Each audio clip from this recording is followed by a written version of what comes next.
Hey guys, this is GamerCow playing the Pokemon trading card game. Believe it or not, this is actually a take 2 because stuff kind of went to hell in take 1.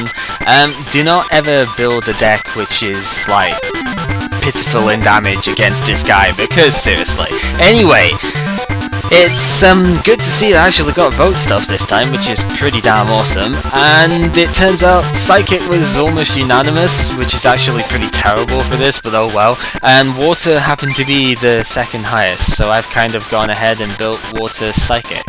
I think I need to change the energy balance very slightly though, because I do need a bit more water energy in this deck now.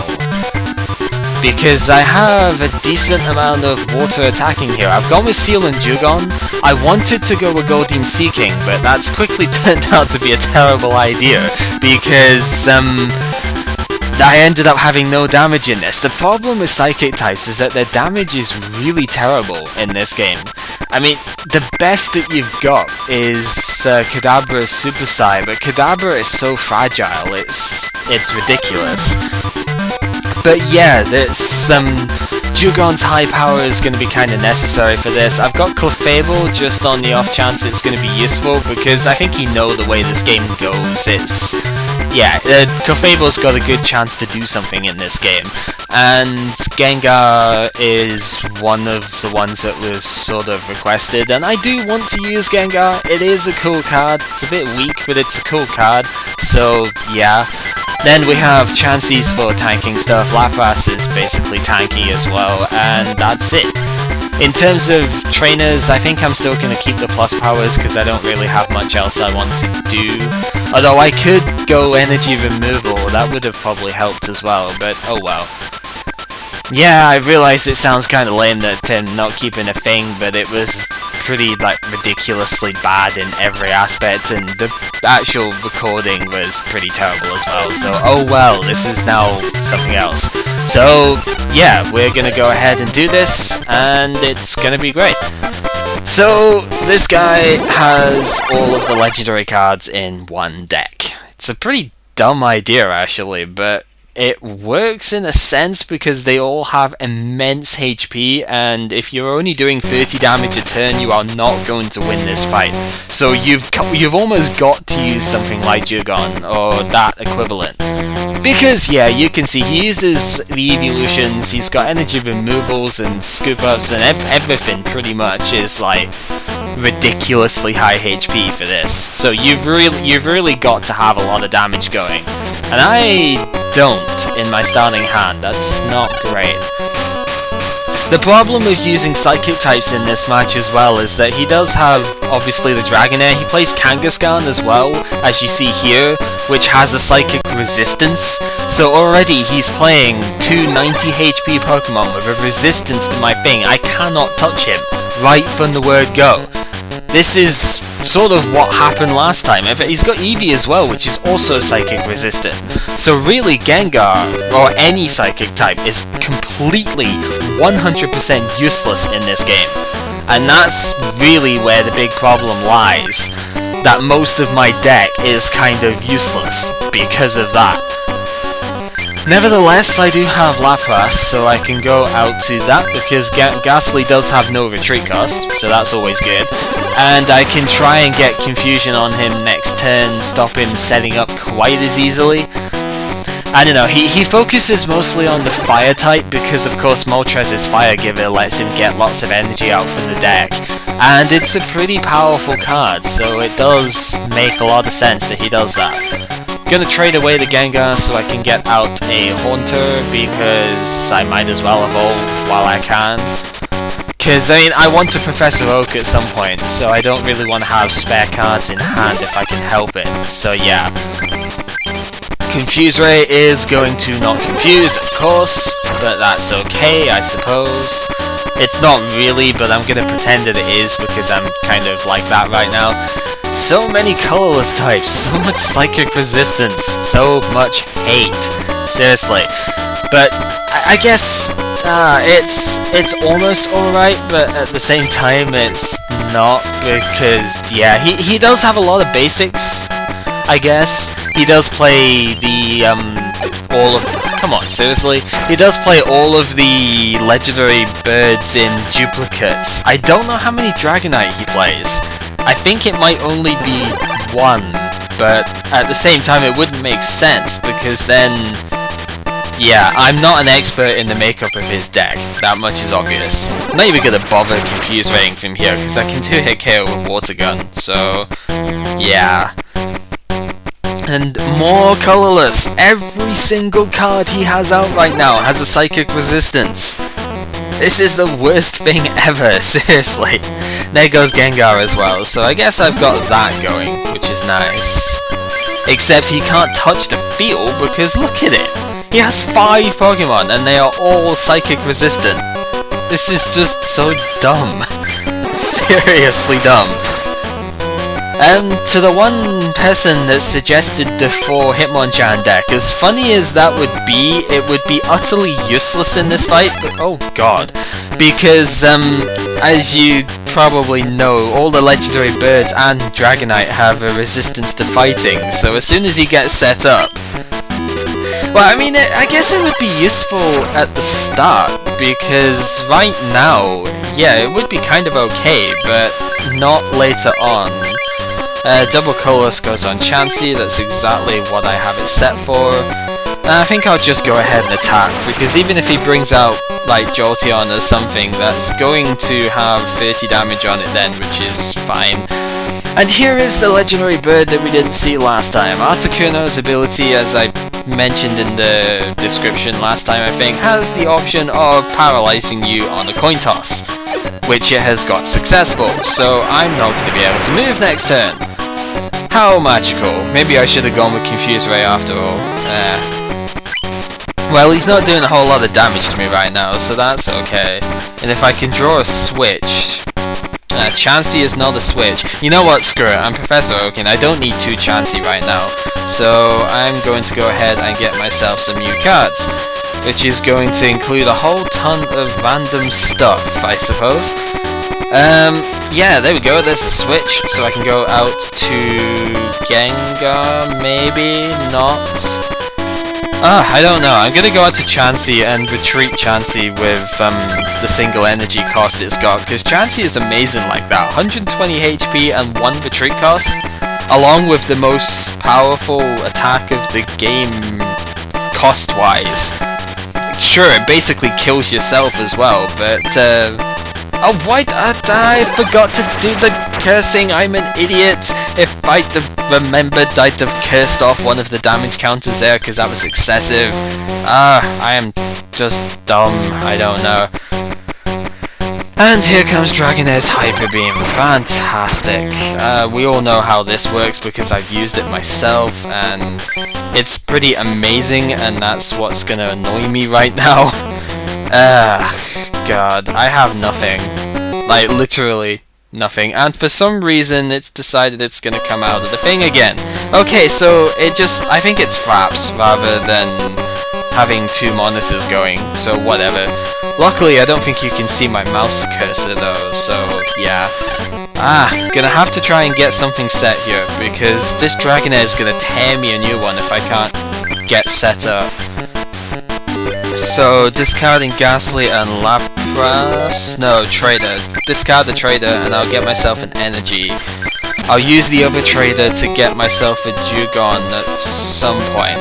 But I have to be careful now because I don't have any Professor Oaks left because they've all been discarded. So, yeah. Confusion, please. Good. Okay, right, so I might stand half a chance against Dragonair now, thanks to the Confusion aspect.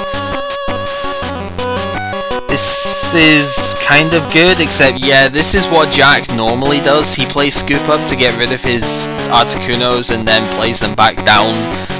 Except Ronald doesn't tend to play it down on the same turn, which is kind of weird. And hey, Confusion hurt himself, that's good. I'm very happy with that outcome, that's for sure. Psychic Energy is not going to help that much. I mean, it does charge up that, I guess. I probably should have put it on Seal, but oh well. Plus power, do I want to use? I half do, but at the same time, I don't know how much of a difference it's going to make. I'll use it anyway, because then if he hurts himself in confusion, he will die to the confusion. So that's good. And if he doesn't attack, then he doesn't attack, and that's also good. Oh, Articuno, please do not paralyze. Oh, you're just freaking everything. I hate Articuno, legendary thing. It's, oh god, why in this turn did you have to do that? When Dragonite gets played down, it heals all of his Pokemon for 20 damage, so it's an instant potion. The thing is, now he doesn't have Slam. I mean, he does have Slam, he doesn't have Hyper Beam. He's only got the Dragonair Slam. So, the legendary Dragonite is actually very weak, to be honest. And here he's done no damage whatsoever, so I do actually have a chance, I guess. This is the worst thing. I have like nothing at the moment, and I'm not even going to bother doing anything either, because there's just no point. The one plus, if you want to call it that right now, is that I do survive this turn. That is a plus in its own right, but I do have some stuff. I'm going to trade away this Gengar so that I can get hold of Dewgong. I swear, if it wasn't for the psychic typing, I think, here, I would not be having any problems with this game. This game is not that hard, but yeah, it's not exactly that great with psychic thing. Let's see, does he have any damage on anything else? No.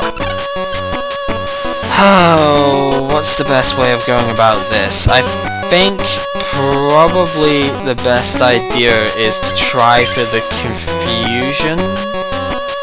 Yes, because Dragonite no longer has a psychic resistance, it has a fighting resistance. So yeah, it's a case of if I use Curse for Gengar, I can still get enough damage off on it, basically. And now again scooping up the Articuno, and he's gonna play it down next turn, and it's gonna be annoying, and he's hit himself with confusion. That's not a terrible turn, actually, I'm not gonna lie. And I happen to draw a plus power as well, so I can kill it off. Excellent!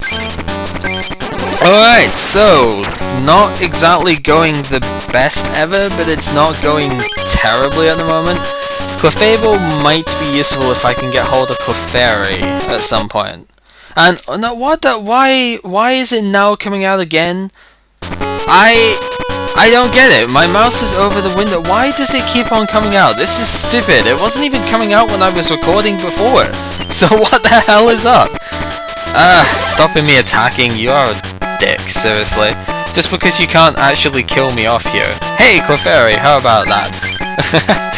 I do need energy though. I have no energy on the board that I can use, and it's not a good situation when you have that. Because I'm pretty much gonna get walled by an Eevee at the moment, and that's sad. You are an ass. Seriously, you are an absolute ass. Now I can't even confuse ray this damn thing. The problem really at the moment is that I'm ahead in prizes, but I'm behind in card count in the deck. So if I can't kill him off, you know, I basically lose my deck out. So that's a really terrible position to be placed in. And great, there is only 2 water energy left in my entire deck. Wow, and I have no energy retrieval either, so this is terrible.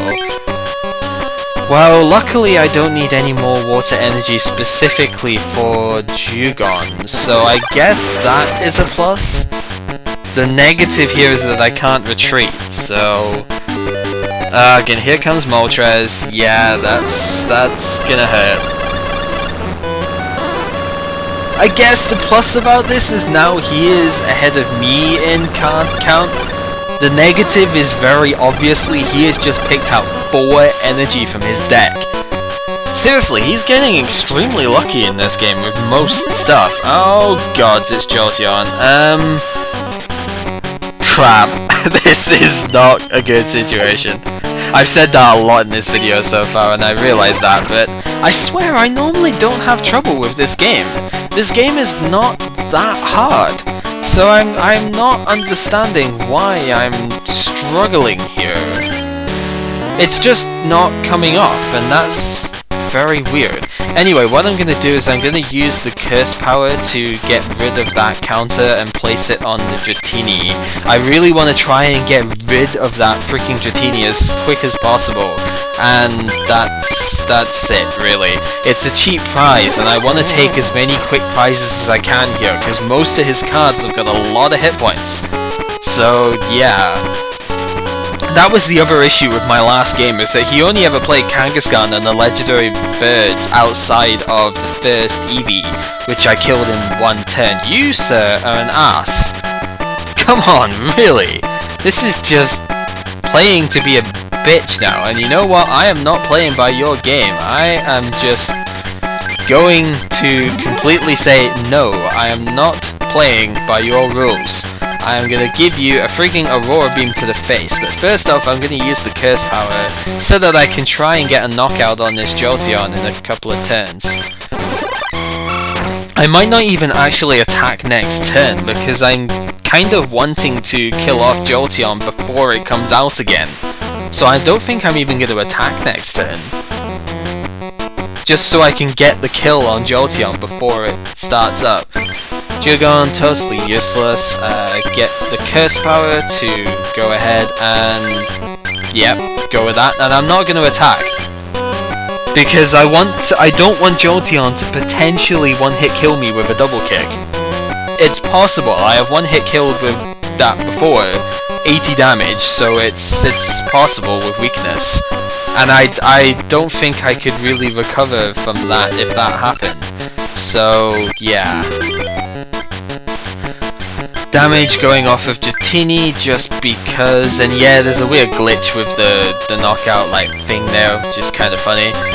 Psychic Energy, I'm gonna put that back on Gengar just in case I do get the chance to attack with it. I probably won't because I think this game is won now. But, man, so much freaking trouble with this. I have no idea why. And by so much, I mean basically it was one game which I scrapped because it took about 15 minutes as well. No point in showing that. This game is long enough by itself. And once again, it keeps on freaking coming out. I don't understand why it does that, and it's annoying me to no end right now. Hey there, Dragonair, how's it going? Dragonair is not an issue at the moment though, because I'm just gonna 2-hit KO with Aurora Beam, game over. Yeah, that's it. Unless he scoops up, but even then, there's not much of an issue anymore. Why did he attach to Dratini when he's already got a Dragonair up? That makes no sense, dude. You are silly. So yeah, game set. Why did that take so much effort? I don't know, but it did. And hey, Dewgong kind of wins the day. To be honest, so I mean, Ganontek kind of wanted Gyarados, and looking at that match, I might have got away with using Gyarados, but I was really afraid of the donk. I mean, you seen he had Eevee there? Eevee with a double colorless energy and the heads on the coin toss would have donked me, and we've had a Magikarp donk already, so it's not as if it couldn't happen. But yeah, we've won. It took a turn, but we've won, and the legendary card disappeared from its thing. See, what gets me though is he's only beaten them once, so how can he get 2 copies of the legendary cards? It's sort of weird. But anyway, we win! We are a card master and stuff. And yeah, true master is recognized, blah blah blah. We could talk to them, I can't be bothered, so let's go ahead and get them. Before we do that, however, a quick look here shows there is a deck machine. Legendary Auto Deck Machine. You can actually build the decks which the Grandmasters used. So we can see this is the one that Courtney had. It's got a lot of energy, lots of Ninetales. She's very popular with the Ninetales. It's the Dancing Embers one as well, so it's kind of cool. And as we said, 2 of everyone there. Blah, blah. She does play a reasonable bit of decent trainer, but at the same time it's still not that good, to be honest. She doesn't need this level of energy retrieving, considering she's got that many energy. But oh well. Steve's deck plays the Electrode. I don't think we saw that, but whatever. Pinnacell, Jolteon, and of course there's 3 Zapdos in this game, so he plays one of each of those ones. And I think that's basically it. Again, he plays 4 bills, so he plays even more, which is good. A lot of plus power. Gambler, nah, but I guess it works for him. And let's see, this one is very heavy on the Dewgong, of course. Yeah, he plays Ditto for some reason. I think that's to emulate the Fossil Articuno. I don't know, it's a very random card to have in the deck. He's one of the only ones that plays Professor Oak, actually, which is kind of funny. But you can see he's very, very, very big in his whole let's use Articuno with Scoop Up thing. Which is kind of weird. I find it funny how he uses Oak and not Bill, though. That just seems random to me, but oh well.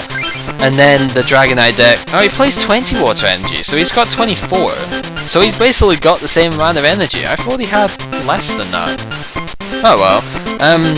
He does the 3-2-2 line of Charizard, so like even here, the computer plays a 3-2-2 set as well. It's kind of funny.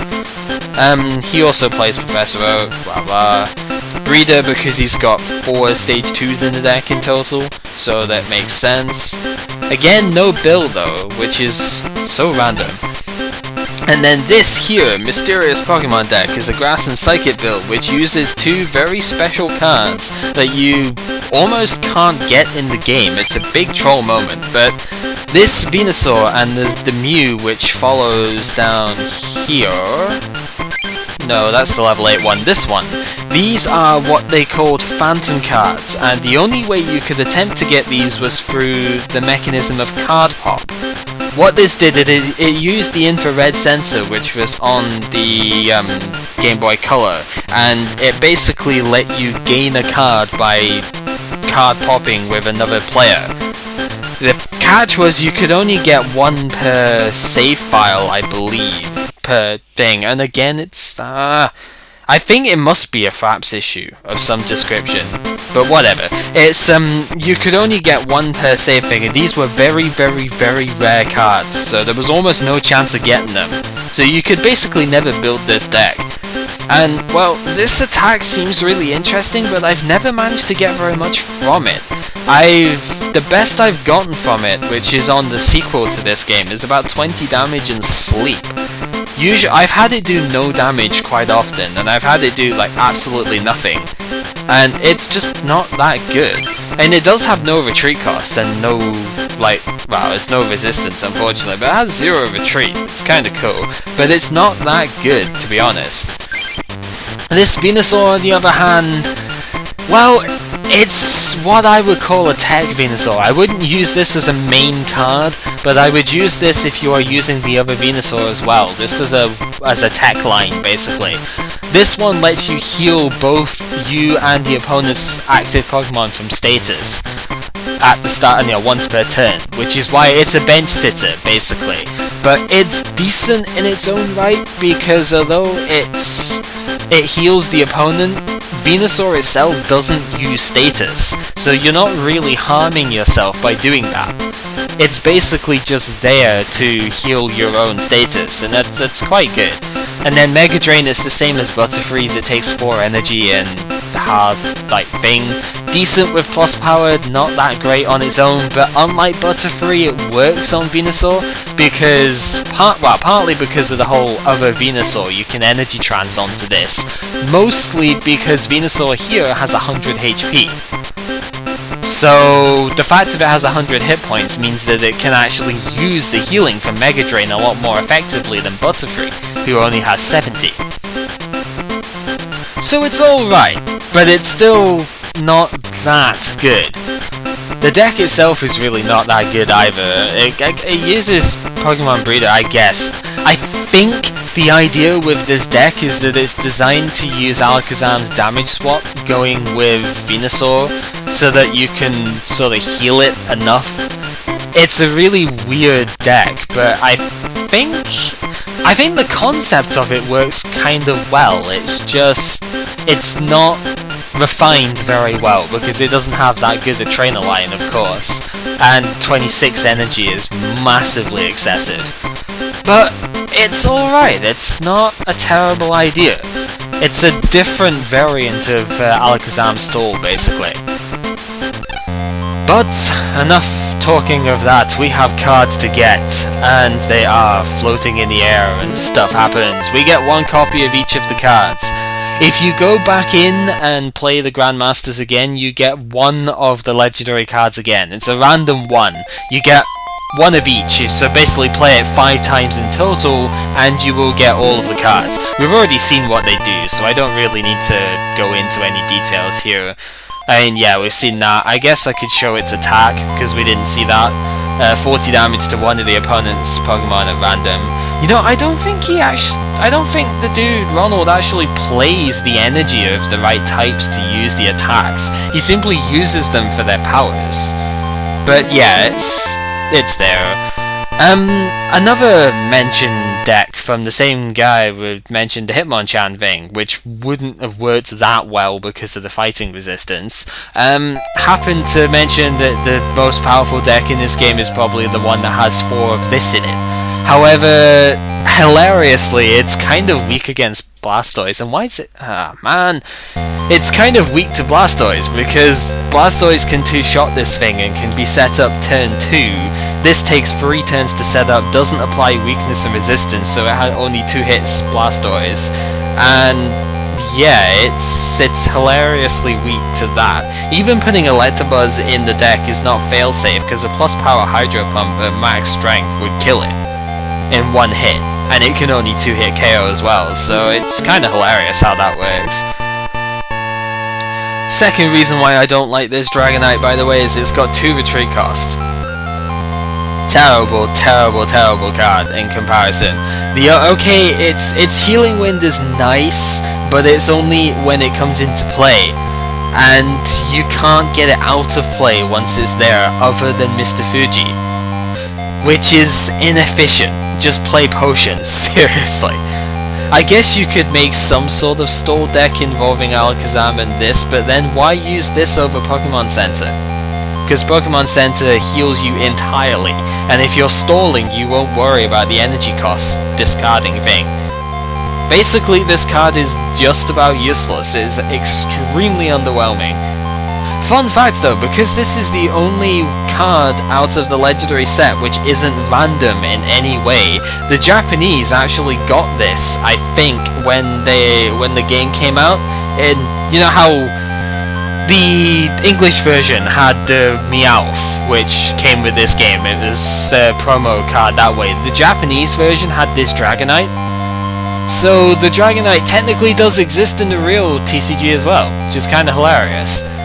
And yeah, this is the old plot blurb thing of, yeah, you are Grandmaster, but you cannot forget that you must love your cards and treat them with respect and use the different things and blah blah freaking blah. Children's card games, they are important. Yes, so that is now pretty much this game done. Apologies again for taking so long with half of this. It's fairly obvious why in the end of the whole Star Road stuff, but it happens. I think second fun fact, it looks like this bit here, as far as I am aware, any deck machines that you have not activated don't actually get activated in that. I think, I may be wrong in this, so don't quote me on it, I think if you activate all the deck machines, they'll all show up lit in that little short of the laboratory there, which I think is kinda neat. And yeah, the multicolor Game Boy Color stuff there, it's kinda hilarious I guess, but whatever. This game is a hell of a lot of fun, and it seems to have been a fairly popular like LP thing as well, which I am pretty happy with actually. It's always surprising, because this type of game is the sort of thing that people would never expect to want. Like, it's the same when Lucky 7 DX did this. He was completely unsure how it was gonna go. It's like totally left field. And he got a really good response from it. And I think it just shows that despite this being card games, and despite this being Pokemon, this sort of thing is surprisingly popular. And people really actually do appreciate this game like type and playing through it. Maybe it's partly to do with the commentator as well though, I don't know. I don't think everybody could do this, and I'm not actually convinced I did this as well as I would have liked. But then, it's kind of hard, because there's not much else to talk about apart from what's going on in game. And a lot of what I ended up going with is, you know, my thought processes as I'm playing the game. It's not as if there's a whole ton of extra stuff that you can say to it, so it's a bit of an odd situation. Nevertheless, I still think I did this pretty well, and yeah, it seems to have been well liked enough. And yeah, there is of course one more video to come from this. I was tempted to do more, but I don't actually have the time to refine all of the decks I would want to use for it. I was going to try and do a thing where basically for every type I was going to build the most powerful decks that I could come up with for it, but two limitations on that kind of stop it. One is that for the lightning types it would have to be that Zapdos deck which you would build, and the problem with that is unfortunately you can only get up to 2 of the card, and for the legendary Zapdos deck you would need 4 of it. It's not even a case of you would want it, you need 4 of the legendary Zapdos to get the Zapdos deck to work.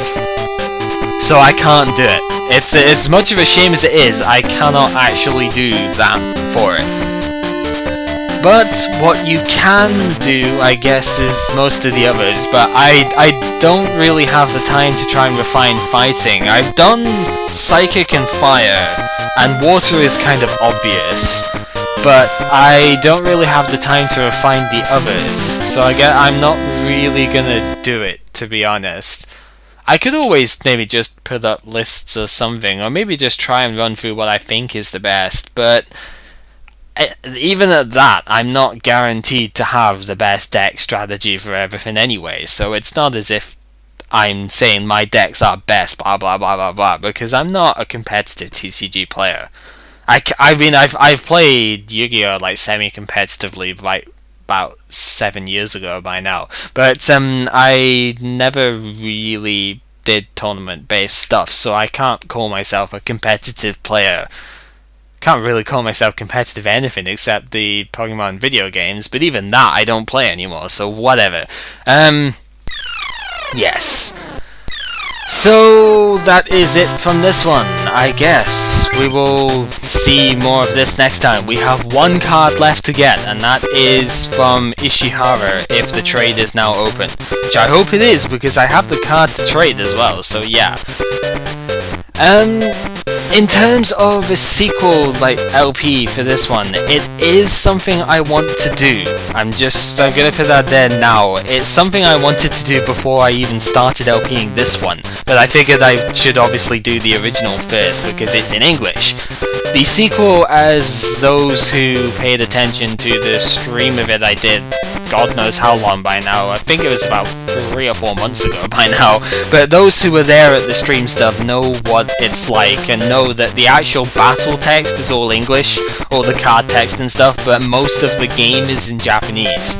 So there's not really any story I can go into for that. I know it's a much more in-depth story than this game, but I can't go into it because I don't know it. And I can't read Japanese, obviously, so it's mostly gonna be pure battle-based and getting the cards and stuff. But I do still want to do it anyway, because it's a much bigger and much better game than this one, and yeah. This game's just so slow in comparison, seriously. If you see a few games off of the other TCG one, the sequel from the Japan stuff, it is amazingly quick compared to this. There's so much more search and draw and stuff like that to it, it's incredible. But yeah, I don't want to do it immediately though, there will not be the next LP. I think it's obvious by now what will be the next LP because of all those test videos. I am going to do Sonic Generations because I've set myself up for that, and I will see what I'm going to do after that. But before I start doing that, there's going to be the bonus thing from this, and that's generally it. So it's probably a rather long thing. That's what happens. This has been Gamer Cow, playing the Pokemon trading card game, and thank you very much for your attention during this LP. Even if it has only been for the last like 7 parts because you came due to Raukau and Star Road and stuff. I don't mind, it's been fantastic. So yeah, see you guys for the next thing.